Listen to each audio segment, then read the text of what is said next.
Praise the lord. క్రీస్తునందు ప్రియులారా, ప్రభువైన యేసు క్రీస్తు వారి శ్రేష్టమైన నామంలో మీ అందరికీ శుభాలు తెలియజేస్తా ఉన్నాను. బాగున్నారా? యేసయ్య మహాకృపను బట్టి దేవుడు మనలను ప్రేమించి మన జీవితాల్లో అనుగ్రహించిన ఈ ఉన్నతమైన సమయాన్ని బట్టి ప్రభు మనందరినీ ప్రేమించి అనుగ్రహించిన సువర్ణ అవకాశాన్ని బట్టి నేను ప్రభుని మీతో కలిసి స్తుతిస్తూ మహిమపరుస్తూ ఉన్నాను. దేవాతి దేవునికి మహిమ ఘనత ప్రభావములు కలుగునుగాక. బాగున్నారా ప్రియులారా? ఈ ఉదయకాల సమయంలో దేవుని మాటలను జ్ఞాపకం చేసుకుందాం. అనుదినం మీకు అందించబడుతున్న ఈ సందేశాలను మీ కుటుంబీకులందరికీ షేర్ చేస్తూ ఉన్నారు కదూ.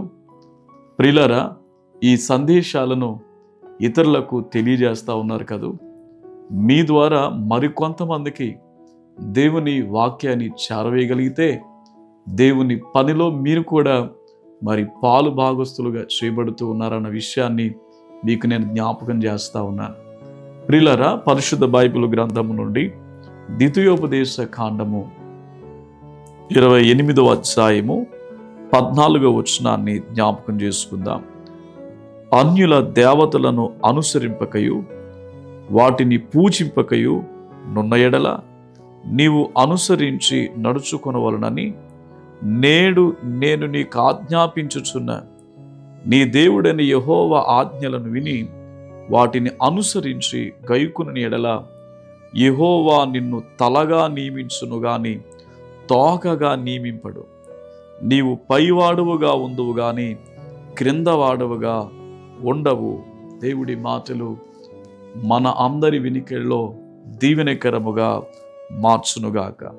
క్రీస్తునందు ప్రియులారా, దేవుని మాటకు లోబడి ఆయన చిత్తానుసారముగా జీవించే వారి జీవితాల్లో కలిగే మేలులను గురించి మరి గొప్ప దైవజనుడైనటువంటి మోషే వివరిస్తున్నటువంటి శ్రేష్టమైన మాట ఇది. ఎవరైతే ప్రియులారా దేవుని చిత్తానుసారంగా జీవించడానికి ఇష్టపడతారో, ఆయన మాటకు ఆయన ఆజ్ఞకు లోబడి బ్రతకడానికి తీర్మానించుకుంటారో, వారి జీవితాల్లో ప్రభు చేసే కార్యాలు ఎంత గొప్పవో తెలుసునా? ఇక్కడ వాక్యం సెలవిస్తూ ఉంది, నీవు పైవాడువుగా ఉందువు కానీ క్రిందవాడువుగా ఉండవు. సమాజంలో ఎంత పోటీతత్వం మనకు తెలుసు ప్రియులారా. చదువులో పోటీతత్వం, పనిలో పోటీతత్వం. ఒకడు ఒక అంతస్తు కట్టాడంటే ఆ ప్రక్కోడు వాడి పోటీతత్వం ఏంటంటే నేను 2 అంతస్తులు కట్టాలి. ప్రియులారా, ఇలాగా మనుషులలో మరి క్రింద నేను ఉండాలి అన్నటువంటి పరిస్థితి ఎవరు ఇష్టపడరు. కానీ నేను ఎప్పుడు కూడా పై ఉండాలి, నేను ఎప్పుడు కూడా ఉన్నతమైన పరిస్థితిలో ఉండాలి అని భావిస్తూ ఉంటారు. కానీ దేవుణ్ణి నమ్ముకున్నటువంటి ప్రజల్లో, దేవుని మాట వినడానికి ఇష్టపడుతున్నటువంటి ప్రజల్లో దేవుడు ఇస్తున్నటువంటి గొప్ప వాగ్దానం ఏంటంటే, మీరు నా మాటలు విని నా ఆజ్ఞలకు లోబడితే మీరు పైవాడుగా ఉండువు, క్రిందవాడుగా ఉండవు అని చెప్పి వాక్యము మనకు తెలియజేస్తూ ఉంది. ప్రియులారా, మనము అట్టి కృప పొందుకోవాలనంటే, అటు అనుభవాన్ని మనం సంపాదించాలనంటే ద్వితీయోపదేశ కాండములో దేవాతి దేవుడు చెబుతున్నటువంటి ఒక అద్భుతమైనటువంటి మాటను మనం జ్ఞాపకం చేసుకునగలిగితే ప్రియులారా, పరిశుద్ధత కలిగి జీవించాలి. మొదటగా మనం దేవుని వాక్యం సెలవిస్తూ ఉంది, పరిశుద్ధత. దేవుని వెంబడించే వారి జీవితాల్లో పరిశుద్ధత అనేది చాలా ప్రాముఖ్యమైనటువంటిది.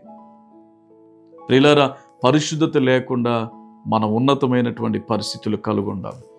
ప్రియులారా, పైవాడువుగా ఉంది అని అంటే పరిశుద్ధత నువ్వు కలుగుండటం చేత నువ్వు పరసంబంధమైనటువంటి బిడ్డగా ఉంటావు, పరసంబంధమైనటువంటి కుమార్తెగా ఉంటావు.